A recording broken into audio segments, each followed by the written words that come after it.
একাত্তরের বাংলাদেশের স্বাধীনতায় ভারত পাকিস্তান যুদ্ধে মৃত সৈনিকদের স্মৃতিতে দক্ষিণ দিনাজপুরের হিলিতে শহীদ দিবস পালন জেলা প্রাক্তন সৈনিক বোর্ডের 12 ডিসেম্বর 1971। ওই যুদ্ধে ভারতীয় সেনাবাহিনীর শহীদ 468 সেনাকে গণদাহ করা হয় হিলি ফুটবল মাঠে।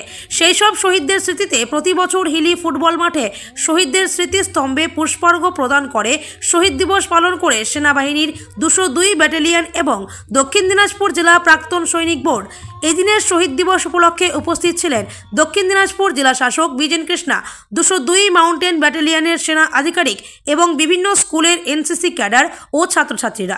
স্মৃতিস্তম্ভে পুষ্পার্ঘ্য অর্পণের পর ছাত্রছাত্রীরা দেশাত্মবোধক সাংস্কৃতিক অনুষ্ঠান করে।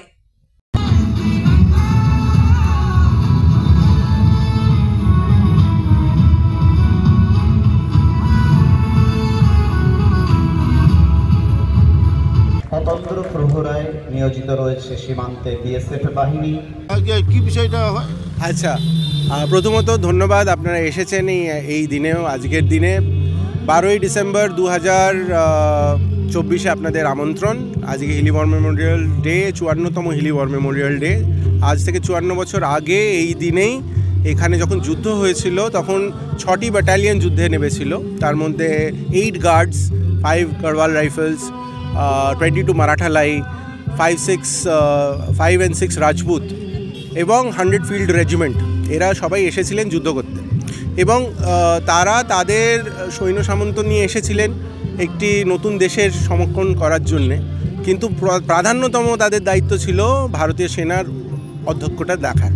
এবং সেই সূত্রেই তারা যে বলিদানটা দিয়েছিলেন, যে 450 লোক আমাদের এখানে শহীদ হয়েছিলেন, সেই 450 লোকের ওপরেই আমরা এই মিনারেটটা তৈরি করানো হয়েছিল 2007 সালে।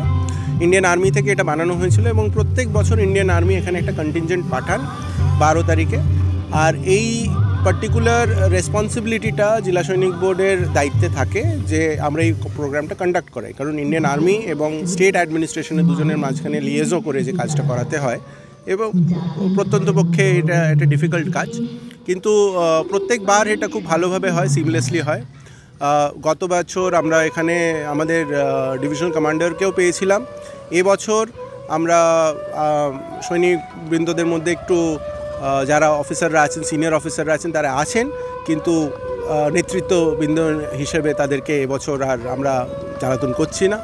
আমি তাই জন্য আপনাদের সবাইকে স্টেটমেন্টটা দিচ্ছি। এবং আপনাদের এটা জেনে খুব খুশি হবেন যে এখানে এই ওয়ার মেমোরিয়ালটা 2022 সালে যখন সড়ক নির্মাণের সময় নষ্ট হয়ে গেছিলো, ইন্ডিয়ান আর্মির নেতৃত্বে এইটাকে আবার নবীকরণ করা হয়েছিল। আর তার জন্যে ইন্ডিয়ান আর্মি অনেক টাকা খরচা করেছিলেন। একটি পুরো রেজিমেন্ট এসেছিল এখানে এটাকে রিকনস্ট্রাকশন করার জন্যে। আজকে আমাদের কাছে এখানে হিস্টোরিক্যাল বাস্ট বানানো হয়েছে, এখানে ম্যাপস লাগানো হয়েছে, যাতে প্রজন্ম, আমাদের যে পরবর্তী প্রজন্ম আছে, তারা যেন এর ব্যাপারে জানতে পারে, শিখতে পারে। এখানে সবাইকার নাম অঙ্কিত করা আছে, যাতে সবাই জানতে পারে যে এই অফিসাররা কারা ছিলেন, এই জওয়ানরা কারা ছিলেন, যারা আমাদের দেশের জন্য সুপ্রিম স্যাক্রিফাইস দিয়েছেন। অর্থাৎ যে সেই যুদ্ধে যারা মারা গিয়েছিল তাদের শহীদ হয়েছিলেন। হ্যাঁ, আপনার নামটা যদি পুরো নাম? আমার পুরো নাম হচ্ছে মেজর সায়ক চৌধুরী। আমি সেক্রেটারি জেলা সৈনিক বোর্ড, উত্তর দিনাজপুর এবং দক্ষিণ দিনাজপুর।